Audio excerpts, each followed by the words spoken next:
Today's recap is Curse of Chucky. A mysterious package arrives at the family home of paraplegic Nica and her mother, Sarah. The very flirty delivery guy recognizes Nica from her time at college. Nica wonders if he was hitting on her after he leaves, but her mother dismisses it, claiming he was just being nice, much to Nica's disappointment. When the package is opened, revealing the good guy doll, Sarah is unsettled, while Nica just finds it cute. The doll suddenly speaks, saying, "Hi, I'm Chucky. Want to play?" Sarah, visibly disturbed, believes it to be some kind of joke, hinting at a deeper, more sinister meaning behind the doll's arrival. Uncertain who sent it, she quickly throws the doll in the garbage. Later that night, Nica hears her mother screaming in pain. When she calls out and gets no response, Nica discovers Sarah dead, with the doll ominously sitting in a nearby chair. The next day, while grieving the apparent suicide of her mother, Nica is visited by her domineering older sister, Barb, who arrives at the family home with her husband, Ian, their daughter, Alice, and their live-in nanny, Jill. They're there to help settle their mother's affairs along with Father Frank, a priest who came to counsel the family. Upon arrival, Barb notices Nica hastily throwing away their mother's belongings. Approaching her sister, Barb consoles Nica, and the two share a comforting hug. Nica expresses feelings of guilt, blaming herself for their mother's death, but Barb reassures her that it's not her fault. When Nica offers Alice the doll, she's surprised to discover it's no longer in the chair where it had been since Sarah's passing. Later, Alice finds Chucky in the bathroom and quickly forms a friendship with him. Nica finds it odd that the doll was in there. Later that day, Nica and Alice start preparing dinner, with Chucky quietly watching over them. I want to quickly mention Nica's unusual technique for cutting tomatoes. It's definitely something I've never seen before. They leave the kitchen to set the dinner table, and in their absence, Chucky secretly pours rat poison into one of the bowls. When Nica returns, she notices that the doll is no longer in the same position it was in before they left, and the cupboard containing the rat poison is now open. As night falls, Father Frank joins the family for dinner. After saying grace, Ian toasts Nica for making the meal. Jill chimes in, mentioning how much she loves chili. Everyone seems to enjoy the food, except for Barb, who rudely asks Nica to pass the salt. Father Frank finds the Chucky doll strangely familiar but can't quite place it, leading Ian to mention the good guy craze from years ago.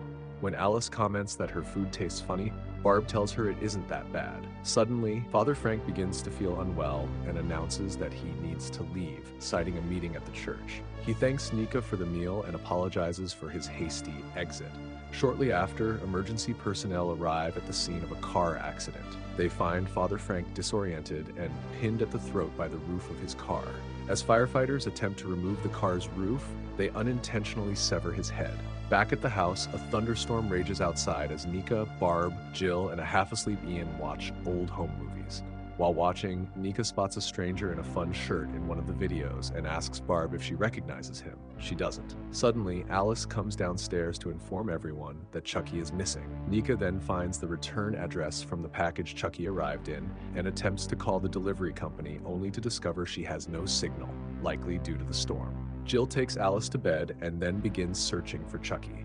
While in the kitchen, Barb enters and passionately kisses Jill, revealing that the two are having an affair. Meanwhile, Nica returns to the living room and finds Chucky sitting on the sofa next to a sleeping Ian. She uses the house elevator to take Chucky up to Alice, but a blackout occurs, trapping Nica in the lift.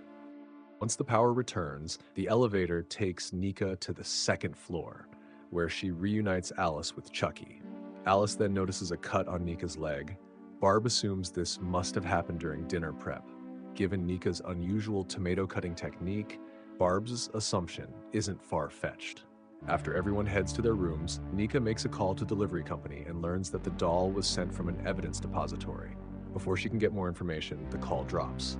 Meanwhile, Alice, now in bed, is frightened by the storm and hides under the bed sheets with Chucky. When Alice tells Chucky that she's scared, he laughs and responds, "You fucking should be." Nica, now downstairs, uses the world-famous search engine, Internet Search, to look up Chucky doll evidence, where she comes across numerous stories of murders linked to a killer doll. Meanwhile, Jill is in Alice's room, video chatting with Barb, who is in another bedroom, right next to Ian. Seriously, who does this?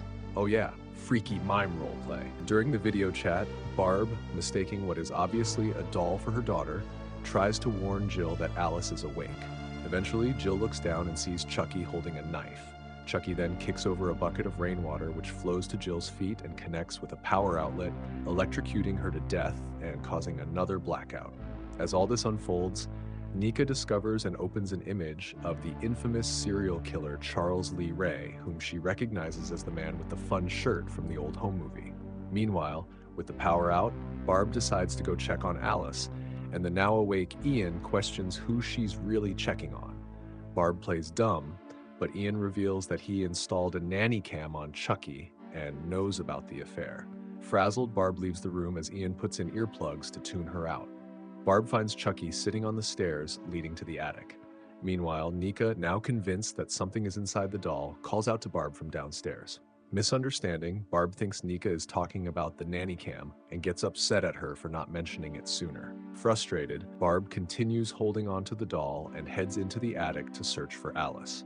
With the elevator out of order due to the power outage, Nica begins crawling up the stairs. In the attic, Barb notices a knife tucked into Chucky's overalls. She places him on a trunk and continues searching for Alice. When she turns around, she's startled to see Chucky now sitting on a shelf.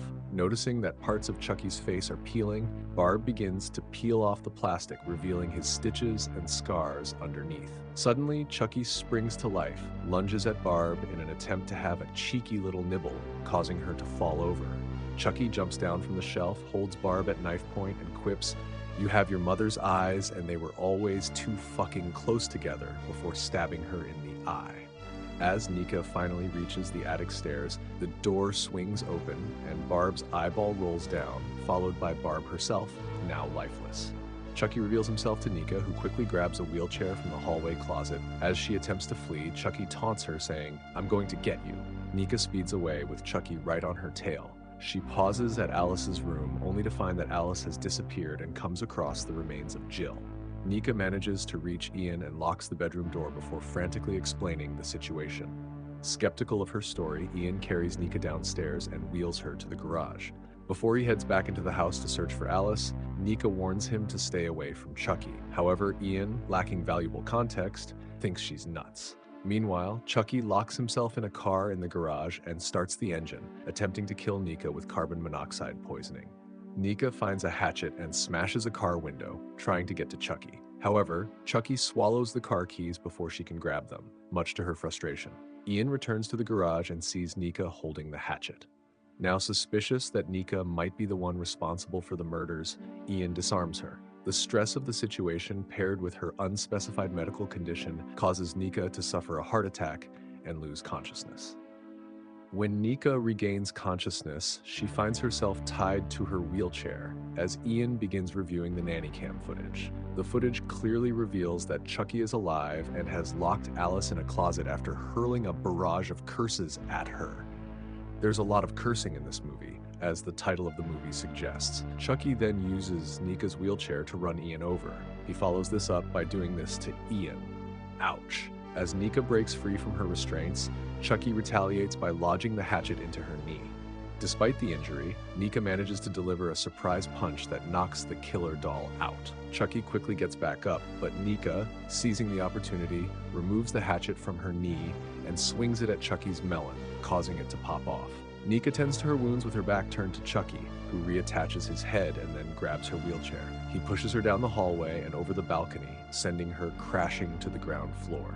Chucky walks downstairs and taunts Nica, who asks him why he's doing this. In a series of flashbacks, Chucky reveals that he was once a friend of the family and had been in love with Sarah. Not only were the feelings not reciprocated, Sarah was married and pregnant with Nica at the time. After Chucky killed Sarah's husband, he kidnapped Sarah sometime after the funeral. Despite his simping, Sarah only continues to reject him. Seeing the police arrive leads Chucky to commit the act responsible for Nica being born a paraplegic. Afterwards, he begins to flee. He blames Sarah's betrayal for his death as a human.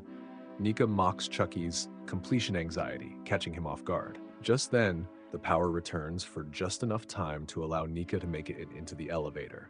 Chucky slashes at her fingers before dropping the knife into the elevator. Holding the knife, Nica challenges Chucky to attack her. He does manage to get a pretty good nibble in, but Nica manages to stab him in the back. As she attempts to leave the elevator, Chucky springs back to life. A police officer arrives at the house, hears Nica's screams, and enters to find her in the elevator with the bloody knife. He notices Barb's body upstairs as Chucky watches from a nearby chair. Sometime later, Nica is convicted of the murders and sent to an asylum. As she's being wheeled out of court, she taunts Chucky, who is acting as a piece of evidence, by proclaiming that she's still alive. The arresting officer takes Chucky and prepares to deliver him to an unknown recipient, instructing them over the phone to have the money ready.